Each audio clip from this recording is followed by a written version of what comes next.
Ray Raghu, day and match ఇవాళ ఇండియాకి prestigious match రా. నాకు చాలా పనుందిరా, నేను రానురా ప్లీజ్. చాలా కష్టపడి పాసులు తెచ్చాను రా. నేను రాలేనంటున్నానుగా. నువ్వు వస్తే గ్యాలరీకే అందం రారా. నన్ను వదిలేయండి రా. ఏం ప్రోగ్రామ్ రా సాయంత్రం? వీడిని అడుగుతావేరా, వీడి ప్రోగ్రామ్ జేకే అడిగితే తెలుస్తుంది. ఈ ఇంట్లో జేకే పేరు ఎత్తకూడదు. సరే వెళ్ళండి. మ్యాచ్ మిస్ అవుతున్నావు. వెళ్ళండి రా. రారా. వెళ్ళు. అమ్మా ఆకలి. అమ్మా నాన్న మురళీ మావయ్య వాళ్ళ ఇంటి ఫంక్షన్కి వెళ్ళారు. భోజనం రెడీగా ఉంది, నువ్వు తిను.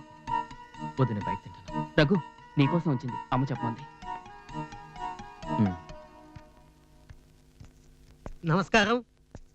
మిమ్మల్ని వెతుక్కుంటూ మీ ఇంటికి వెళ్ళాను. మీరు ఇక్కడ ఉన్నారన్నారు. అన్నవరం నుంచి ఎప్పుడొచ్చారు? ఇప్పుడే బాబు. రాగానే మిమ్మల్ని చూడాలని వచ్చాను. మీరు చెప్పినట్టు రఘురాం పేరున సత్యనారాయణ స్వామి పూజ చేసి ప్రసాదం తీసుకువచ్చాను. పైసా కూడా తీసుకోకుండా నా కూతురు వివాహానికి కచేరీ చేసి వెళ్ళారు. అదెన్నడూ మర్చిపోలేదు. అంత మాట అంతండి. రఘురాం ఎవరు? మీ తోడబుట్టినవాడా? అవునండి.